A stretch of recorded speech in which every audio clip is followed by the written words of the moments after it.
I remember in the opening ceremonies, Roger stood out and said, "I am fearless." Well, I can promise you I'm not saying that. But I am excited about this evening and confident because I know that we have chosen the absolute perfect recipients for this year's Attenborough Award. The David Attenborough Award is given out each year for the individuals who excel in natural history filmmaking, and certainly this year is, I mean, if there's a program that had an impact, An Inconvenient Truth is it. The first year was given to Sir David himself, who came out and received the award. Last year, we gave it to James Cameron for his exploration work, primarily with the Rex, the Titanic, the Bismarck, and his incredible 3D imaging of the hydrothermal vent communities, the amazing animals. And Jim has graciously agreed this year to come and pass the award to Al Gore and Davis Guggenheim. And Jim, you did bring that award with you, right? So we appreciate that. He's incredibly busy now. He's in production. This would be Jim. And to take time off and do this is a very special time for us, and we appreciate that. Yes, he is making another film, or two, or three. Davis Guggenheim is a unique filmmaker in that he has successfully spanned a variety of filmmaking disciplines. Clearly, from what we've seen with An Inconvenient Truth, he knows how to make a documentary. I think that it's pretty fair that we would all agree that Davis certainly was the perfect choice to direct An Inconvenient Truth.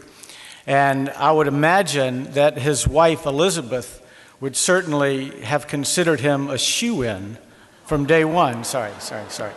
Anyway, we want to congratulate Davis as well as Al on 2 Academy Award nominations for An Inconvenient Truth and wish them luck.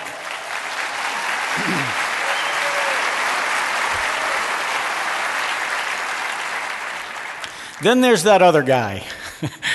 How the hell am I supposed to introduce Al Gore? I won't. But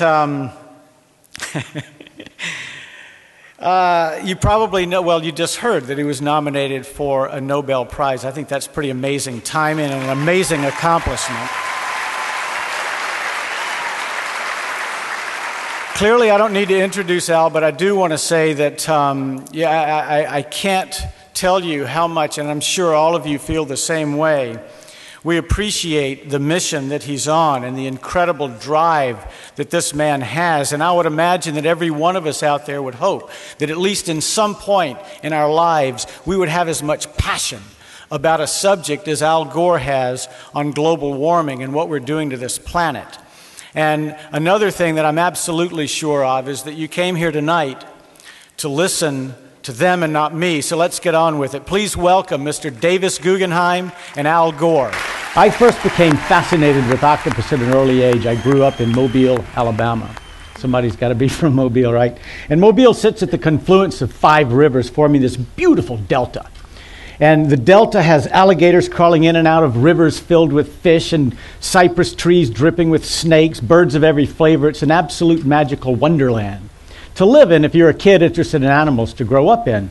And this delta water flows to Mobile Bay and finally into the Gulf of Mexico. And I remember my first real contact with octopus was probably at age 5 or 6. I was in the Gulf, and I was swimming around and saw a little octopus on the bottom. And I reached down and picked him up and immediately became fascinated and impressed by its speed, its strength, and agility. It was prying my fingers apart and moving to the back of my hand. It was all I could do to hold on to this amazing creature. Then it sort of calmed down in the palms of my hands and started flashing colors, just pulsing all of these colors. And as I looked at it, it kind of tucked its arms under it, raised into a spherical shape, and turned chocolate brown with 2 white stripes. I'm going, my gosh, I'd never seen anything like this in my life. So I marveled for a moment and then decided it was time to release him, so I put him down.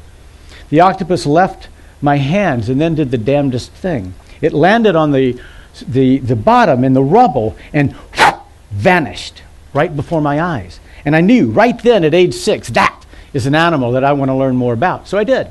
And I went off to college and got a degree in marine zoology and then moved to Hawaii and entered graduate school at the University of Hawaii. And while as a student at Hawaii, I worked at the Waikiki Aquarium. And the aquarium had a lot of big fish tanks, but not a lot of invertebrate displays. And being the spineless guy, I thought, well, I'll just go out in the field and collect these wonderful animals I had been learning about as a student and bring them in, and I built these elaborate sets and put them on display. Now, the fish in the tanks were gorgeous to look at, but they didn't really interact with people, but the octopus did. If you walked up to an octopus tank, especially early in the morning before anyone arrived, the octopus would rise up and look at you, and you're thinking, is that guy really looking at me? He is looking at me. And you walk up to the front of the tank, then you realize that these animals all have different personalities. Some of them would hold their ground. Others would slink into the back of the tank and disappear in the rocks. And one in particular, this amazing animal, I went up to the front of the tank, and he's just staring at me, and he had little horns come up above his eyes. So I went right up to the front of the tank. I was 3 or 4 inches from the front glass. And the octopus was sitting on a perch, a little rock, and he came off the rock, and he also came down right to the front of the glass. So I was staring at this animal about 6 or 7 inches away, and at that time I could actually focus that close. Now as I look at my fuzzy fingers, I realize those days are long gone. Anyway, there we were staring at each other, and he reaches down and grabs an armful of gravel and releases it in the jet of water entering the tank from the filtration system, and this gravel hits the front of the glass and falls down. He reaches up, takes another armful of gravel, releases it, same thing. Then he lifts an arm. So I lift an arm, and he lifts another arm, and I lift another arm. And then I realized the octopus won the arms race because I was out and he had 6 left. But the only way I can describe what I was seeing that day was that this octopus was playing, which is a pretty sophisticated behavior for a mere invertebrate.